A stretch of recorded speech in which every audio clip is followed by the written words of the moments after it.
그리스도 예수님의 마음을 품으라. 이런 제목으로 같이 이 시간 은혜를 갖겠습니다. 우리 주 예수 그리스도의 마음을 품으라고 성경 말씀에 말씀하십니다. 바울 사도가 빌립보 교인들에게 주 예수 그리스도의 마음을 품으라 그렇게 말씀하십니다. 마태복음 11장 말씀에 보면은 우리 주님이 수고하고 무거운 짐진 자들아 다 내게로 오라 그렇게 말씀하시면서 나는 마음이 온유하고 겸손하니 나에게 와서 배우라. 나에게 와서 배우라. 내가 너희를 쉬게 하겠다. 그렇게 주님께서 말씀을 해주셨습니다.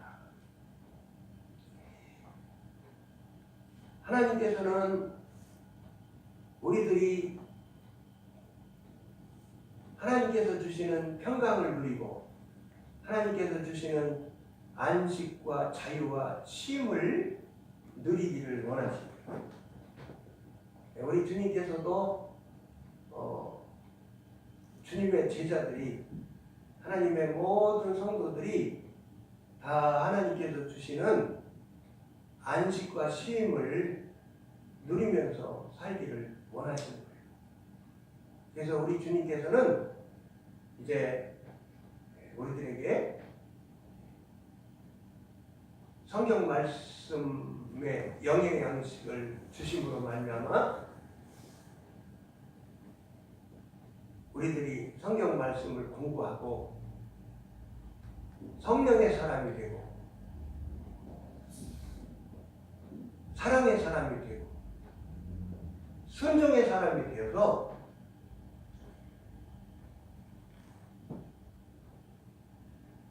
하나님께서 주시는 안식과 자유와 쉼을 누리면서 살아가도록 그렇게 원하십니다. 하나님께서 우리 모든 성도들에게 겸손한 삶을 살도록 인도하십니다. 그래서 하나님이 우리들을 다 빚으시는데요. 겸손한 심령과 삶이 되도록 우리들을 빚으십니다. 고린도서에 보면은 바울 사도가 하나님의 은혜를 굉장히 많이 받으셨잖아요. 3,000천의 체험도 하셨잖아요. 그런데 바울 사도에게는 뭐가 있었어요? 원치 않는 가시가 있었어요. 그 가시가 안질이었었는지 간질이었었는지 어떤 쪽의 육체의 질병이었었는지는 모르나 분명하게 지독스럽게 괴로운 그 가시가 있었단 말이에요. 그래서 바울 사도가 하나님께 기도를 3번을 드렸다고 했어요. 고쳐주세요. 이 괴로움을 면케해 주세요. 그런 뜻으로 간절히 기도를 드리셨는데 하나님께서 말씀을 주셨습니다. 말씀을 주셔가지고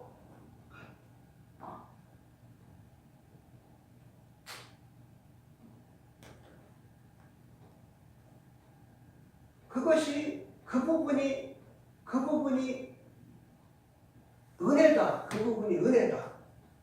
하나님이 그 부분을 은혜로 그렇게 주시는 거다라는 의미를 말씀해 주셨어요. 그러면서 더 자세히 말씀해 주시기를 네가 자부하지 않도록 교만하지 않고 겸손하게 살아가기 위해서 그 장치를 해놨다. 그렇게 말씀을 하시니까 하나님의 뜻을 깨닫고 하나님께 어떻게 했습니까? 그 부분에 대해서는 하나님께 대해서 이제 하나님이 해주시는 일에 대해서 받아들이고 감사함으로 살았습니다. 그러니까 평생 그 가시는 어떻게 해요? 안고 사는 거예요. 하나님께서 자고 해서 망할까봐, 하나님의 일을 하는 데에 교만함으로 인해서 하나님의 일을 그르칠까봐,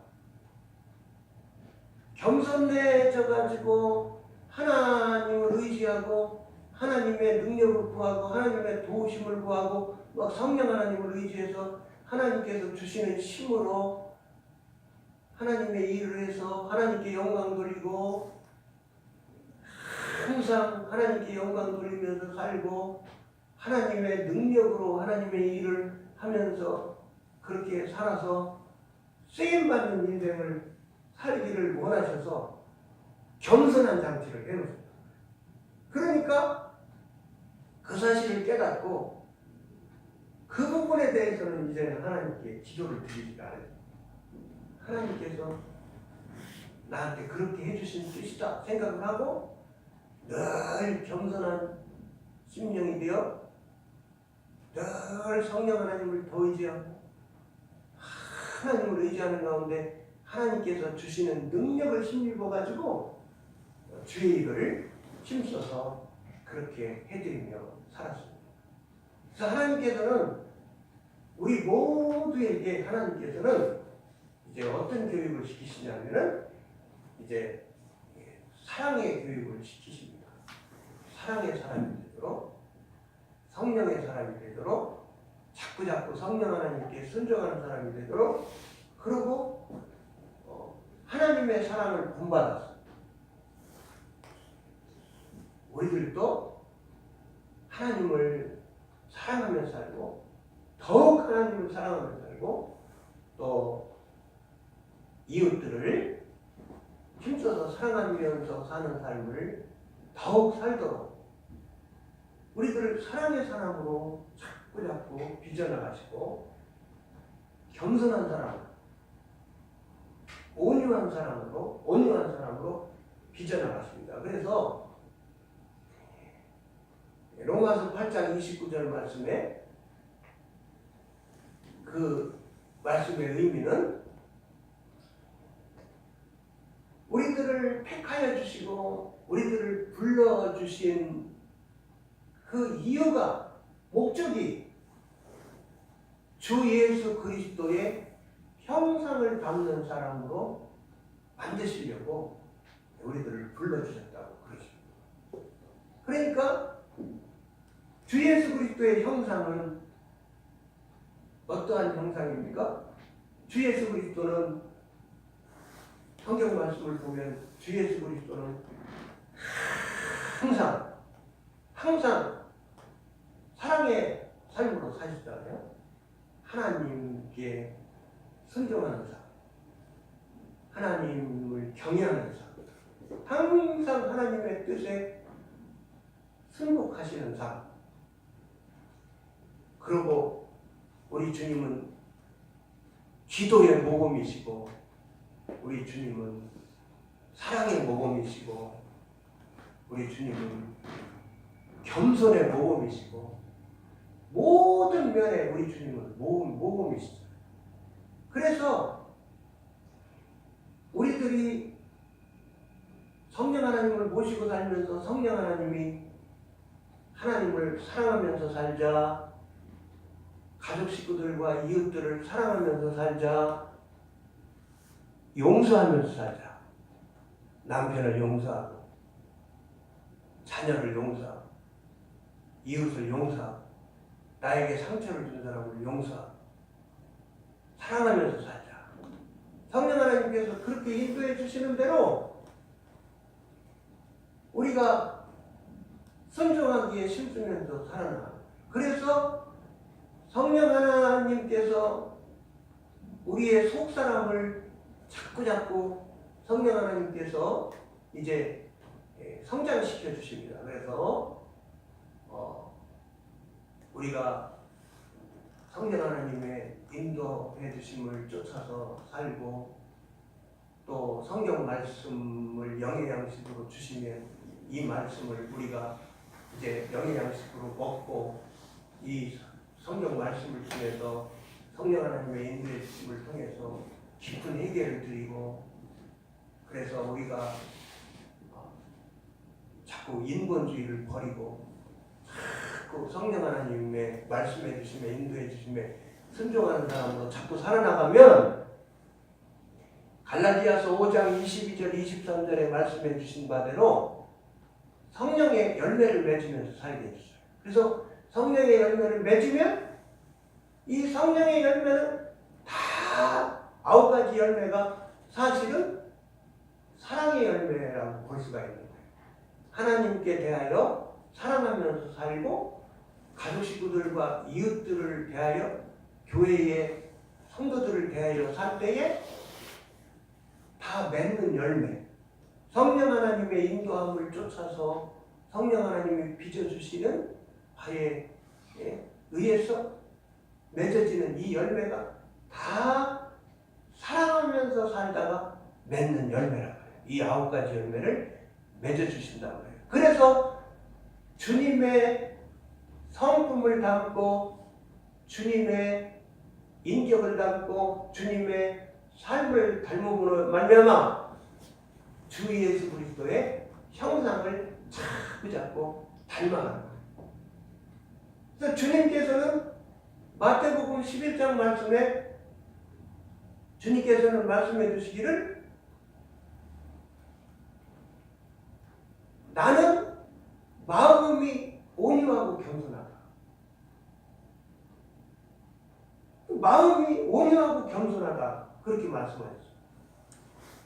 그러니까 우리가 사랑의 사람으로 자꾸 빚어져 가면 성령의 사람으로 자꾸 빚어져 가면 우리들이 사랑의 사람이 자꾸 사랑이 많은 사람으로 변했는데 어떤 사람으로 변해졌을까요? 온유하고 겸손한 사람. 주님을 닮아서 온유하고 겸손한 사람으로 변해집니다.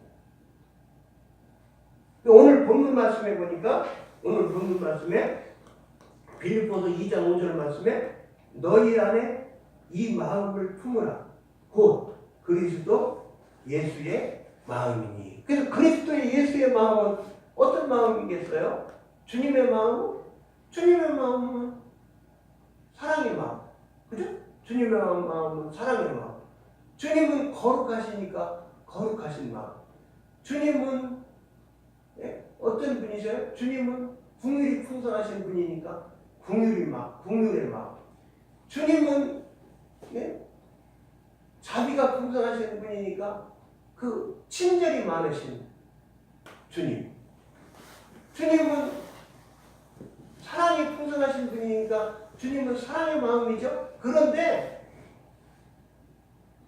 사랑의 마음을 주님이 가지고 계시는데 겸손한 마음으로 온유의 마음으로 이 마음이 나타나시는 거죠. 온유의 마음으로 겸손의 마음. 그러니까 우리 모든 성도들도 다 어떤 사람이 되는 거예요? 다 겸손한 사람으로 온유한 사람으로 다 변해가는 거예요. 그래서 이제 말씀과 기도로 거룩하여 준다고 말씀하셨잖아요. 성경 말씀에. 그러니까 우리가 자꾸 기도를 드리면은 우리들이 기도를 드릴 때에 내 뜻대로 마옵시고 우리 주님이 겟세마네에서 기도하셨던 것처럼 우리들도 기도를 드리면 드릴수록 내 뜻대로 마옵시고 아버지 하나님 뜻대로 되기를 원하나이다 라고 자꾸 그렇게 기도를 깊게 드리면 드릴수록 순종의 사람으로 변해가는 거죠. 내 뜻은 자꾸 내려놓고 하나님의 뜻을 구해서 하나님의 뜻을 깨달으면 순종하는 사람으로 변해가는 거죠. 그래서 성령 하나님께서 불순종하는 것을 책망해 주시면 성령 하나님께서 구습을 지적해 주시면 성령 하나님께서 내가 잘못하는 것을 지적해 주시면 내가 가족 식구들이나 이웃들에게, 교우들에게 사랑하지 못하는 삶을 사는 부분을 가르쳐 주시면, 내가 하나님을 사랑하는 데 있어서 부족한 것을 가르쳐 주시면 깊은 해결을 자꾸 드리면서 사랑을 실천하면서, 예? 자꾸 우리가 거룩한 사람으로, 주의 형상을 본받는 사람으로 자꾸 우리가 변해가는, 그렇게 우리들을 변화시켜 주십니다. 마태복음 5장 3절의 말씀에 심령이 가난한 자는 복이 있다. 천국이 저희 것이며, 그렇게 말씀하셨잖아요. 심령이 가난한 사람. 심령이 가난한 사람은 또 이렇게 말할 수가 있잖아요. 겸손한 사람이 된 사람. 심령이 가난한 사람은 겸손한 사람이 되었잖아요. 하나님의 품을 떠났던 탕자가, 누가복음 15장에 나오는 탕자가 내 마음대로 살아봤어요. 내 마음대로. 아버지로부터 자기에게 앞으로 주어질 분깃을 미리 떼주세요. 그래가지고 자기 몫을 받아가지고 나가서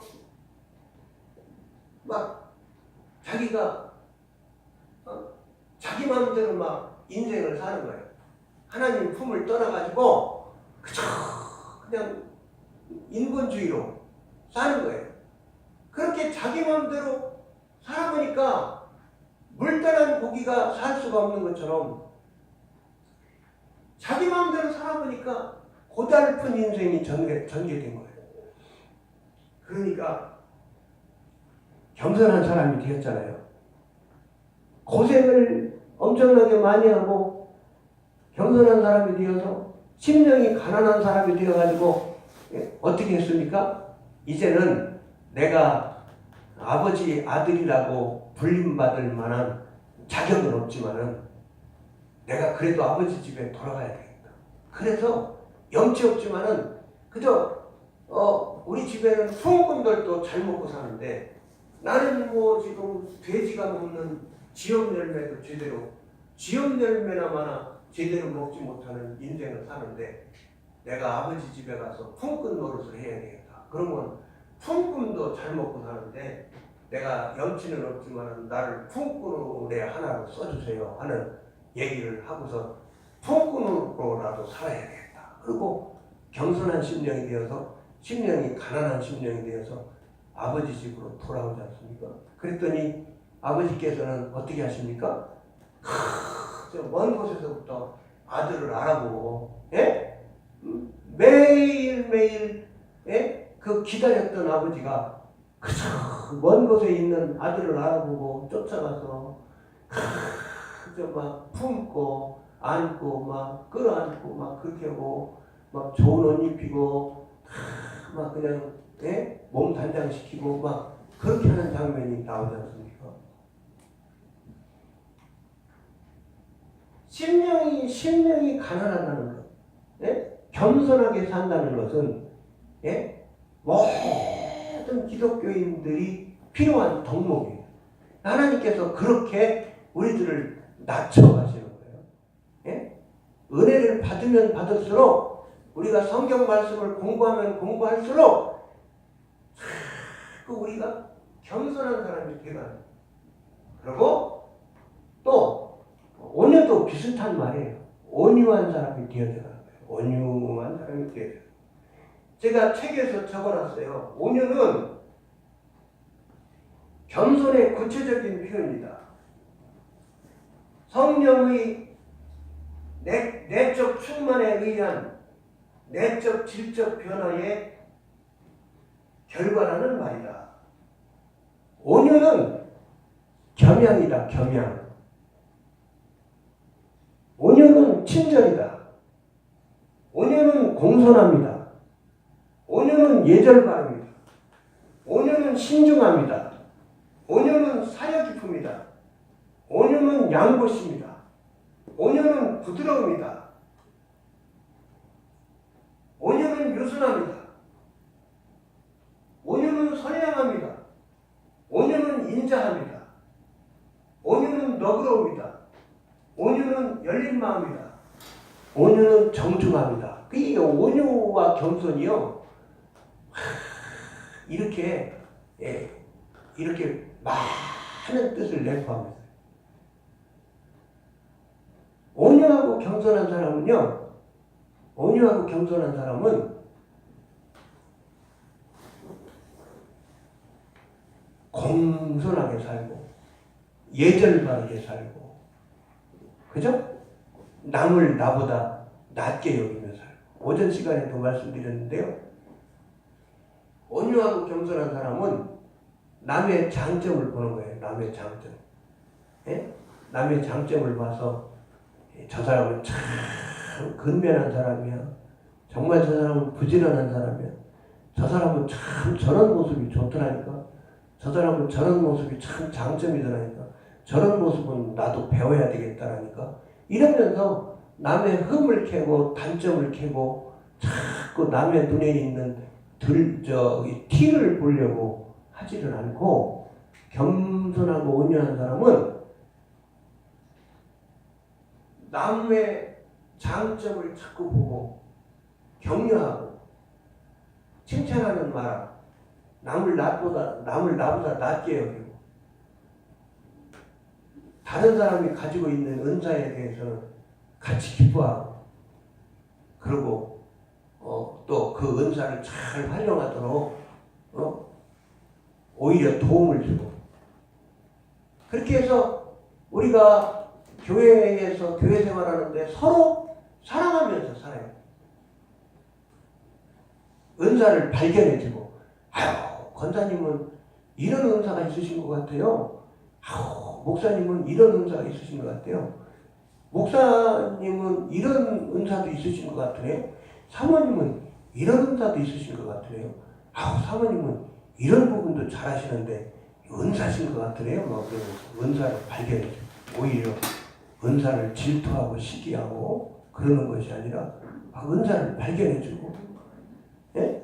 오히려 막 덩달아 기뻐해주고, 막 이렇게 하면서 살아야 돼요.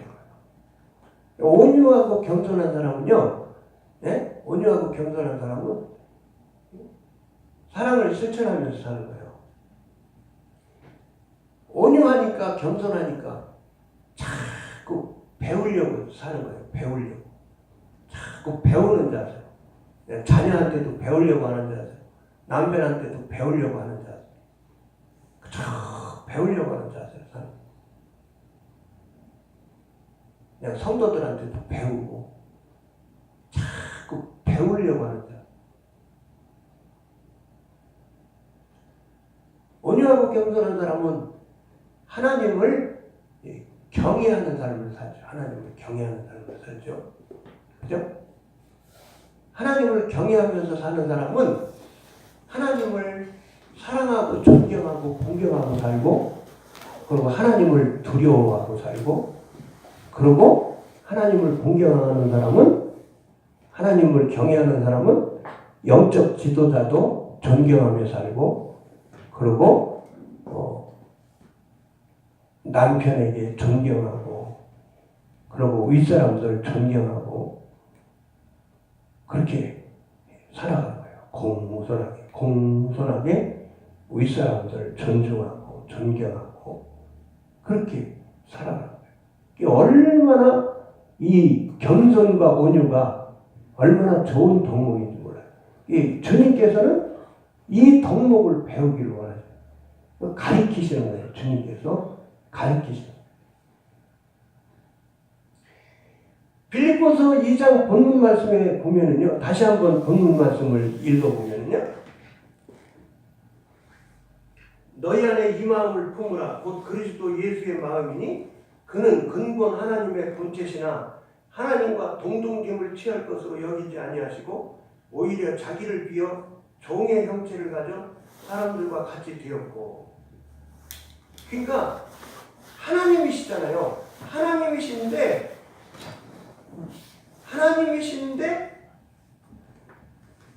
우리 주님이 낮추시고, 자신을 낮추시고 사랑하시기 때문에 주님이 우리들을 구원해 주시려고 오셨기 때문에 우리들을 섬기시면서 주님이 종의 형체를 가지셨다는 거예요.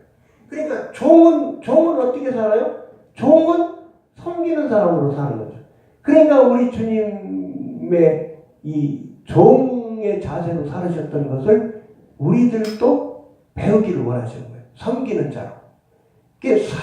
사랑이 있어야 섬기잖아요. 겸손해야 섬기잖아요. 교만한 자가 어떻게 남을 섬길 수가 있어요? 교만한 자는 자기가 섬김을 받으려고.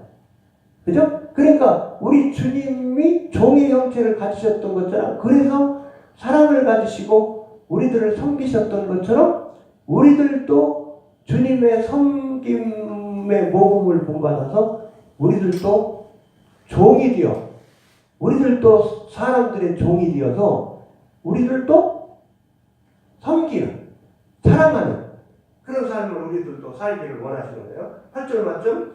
사람의 모양으로 나타나셨음에 자기를 낮추시고 죽기까지 복종하셨으니 곧 십자가에 죽으십니다. 그러니까 십자가는 뭐예요? 십자가는 우리 주님이 십자가에 달려 돌아가 주시면 희생당하십니다. 사랑하시기 때문에 희생하셨잖아요. 어린 양으로 희생하셨잖아요. 그러니까 사랑은 너처럼 자기의 시어머니를 모셨던 것처럼, 예? 시어머니를 모셨던 것처럼 자기 남편이 일찍 죽어가지고 자기도 새 출발을 해야 됨에도 불구하고 자기는 하나님의 신앙을 선택하고 늙은 노모를 불쌍히 여겨서 사랑함으로 시어머니를 어떻게 했어요? 시어머니를 모셔야 되겠다. 자기 인생은 두 번째로 자기 인생을 생각하고 시어머니를 모시고 사는 데에 시어머니가 고국으로 가신다고 하니까 나도 따라가서 시어머니를 모셔야 되겠다. 섬겨야 되겠다. 사랑에 결단을 했단 말이에요. 그래서 사랑은 희생이 따르는 거예요. 사랑은 희생이 따르는 거예요. 그래서 사랑은 내가 희생하는 거예요. 그러니까 우리 주님이 십자가의 길을 걸으셨잖아요. 그러니까 우리들도 주님의 삶을 본받아서 우리들도 십자가를 지고 십자가의 길을 가야 되는데 우리들도 사랑의 길, 십자가의 길을 가는데 그 십자가의 길은 희생의 길이란 말이에요. 희생의 길. 예? 남편을 위해서 희생하고 내가 남편을 사랑하기 때문에 내가 좀 더 매달려서 남편을 위해서 기도하고 남편한테 내가 상처받았어도 몰라서 그러니 용서하고 자식이 나한테 엄한 말을 해서 내 가슴을 아프게 만들었어도 몰라서 그러니 저 사람들도 하나님의 은혜를 받으면 하나님의 사랑을 깨닫고 하나님의 사랑을 저들도 구원받으면 좋은 사람 되니 사랑의 사람이 되니 지금은 몰라서 그러니 내가 용서해야지. 그러면서 내가 품고 내가 사랑의 사람이 자꾸 되어서 내가 품고 용서하고 위에서 중보기도 하고 내가 섬기는 삶을 자꾸 살아나. 그러니까 하나님 내가 나에게 사랑할 수 있는 능력을 주세요. 원수마귀는 자꾸 쓴뿌리를 갖게 만들고 원수마귀는 용서하지 못하게 만들고 원수마귀는 미워하게 만들고 원수마귀는 원망 불평하게 만들고 원수마귀는 내가 가슴 아프고 슬프게 만들고 자꾸 나를 우울하게 만들지만 나를 괴롭히는 이 원수마귀야. 영혼들을 미워하게 만들고 원망하게 만들고 불평하게 만들고 용서 못하게 만들고 나를 괴롭히는 이 원수마귀야. 나에게 두려움을 갖다 주고 불안을 갖다 주고 나를 괴롭히는 이 원수마귀야. 너는 불법이다. 나는 하나님의 딸이다. 나는 하나님의 아들이다. 내가 주 예수 그리스도의 이름으로 명하노니 나에게 미움을 갖다 주고 용서 못하게 만들고 나를 불안하게 만들고 나를 괴롭히고 두려움 갖다 주는 이 원수마귀야. 따라갈지어다. 막 그러면서 물리치면서 내가도 내 자신을 위해서 자아 축사하고 가족 식구들을 위해서 이웃들을 위해서 불쌍한 영혼들을 위해서 중보기도 해주며 영적 전투를 내가 하면서 살아야 돼.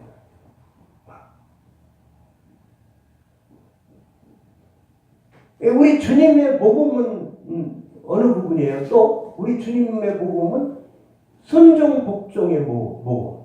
우리 주님은요 우리들을 사랑하셔서 우리들을 구원해 주시기 위해서 죽기까지 하나님의 뜻에 선정 복종하셨잖아요.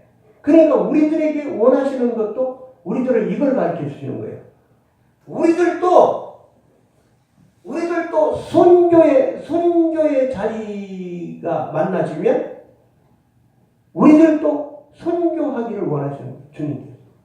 우리들도 십자가의 길을 가다가 사랑의 길을 가다가 주의 복음을 전하는 삶을 살다가 하나님의 일을 해드리다가 우리들도 선교의 자리를 만났을 때 주님 부인하지 않고 주님 부인하지 않고 선교할 수 있게 해주세요. 그래서 증인의 뜻은 선교까지 할 수 있는 의미가 포함되어 있는 거예요. 증인의 뜻. 우리는 주님의 증인이잖아요. 그 증인은 선교까지 하는 부분이 포함되어 있는 거예요. 증인. 그러니까 믿음이 자꾸 성장이 돼야 돼요. 그래서 나에게 큰 믿음을 주시옵소서. 목숨을 두려워하지 않는 선교를 해야 될 자리에서는 목숨을 두려워하지 않고 성삼위 하나님을 진심으로 믿고 사랑함으로 선교할 수 있는 믿음까지 나에게 주시옵소서. 강하고 담대한 믿음을 나에게 주시옵소서. 나의 믿음을 더욱 성장시켜 주시옵소서. 큰 믿음 달라고 우리가 기도하는 이 기도의 제목을 우리가 삼아야 해요. 마지막으로 말씀을 이제 결론의 말씀으로 말씀을 드립니다.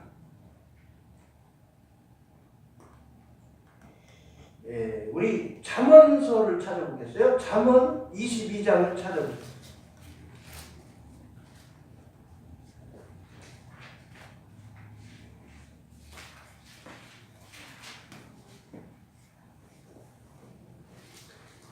잠언서 22장 4절 말씀을 보십니다.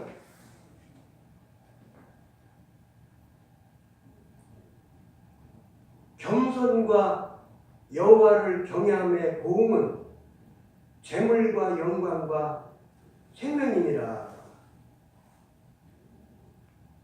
겸손과 여호와를 경외함의 보응은 재물과 영광과 생명이니라.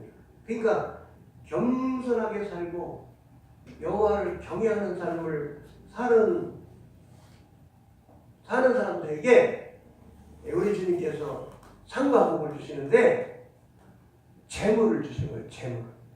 이 야훼 하나님을 경외하는 사람에게, 겸손하고 온유하게 사는 사람에게 하나님께서는 상과 복을 쏟아 부어주십니다. 재물과 영광과. 그래서 하나님께서 우리들에게 영광스럽게 해주시는 거예요. 은혜를 베풀어 주셔서 우리들에게 영광을 주시는 거예요. 우리들을 겸손하게 살면 하나님께서 우리들을 높여주시는 거예요. 그래서 존귀한 사람으로 하나님께서 우리들을 세워주시죠.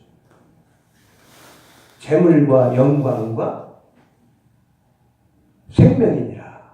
그래서 자꾸 우리들이 생명의 복을 누리게 되는 거예요. 겸손하게 살고 온유하게 살고 야훼 하나님을 경외하면서 사는 사람에게 상과 복을 주시는 거예요.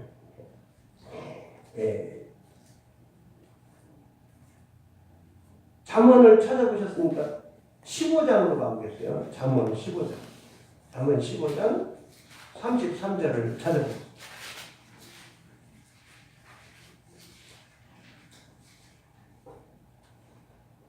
33절을 보시면 여호와를 경외하는 것은 지혜의 훈계라. 겸손은 존귀의 앞잡이니라.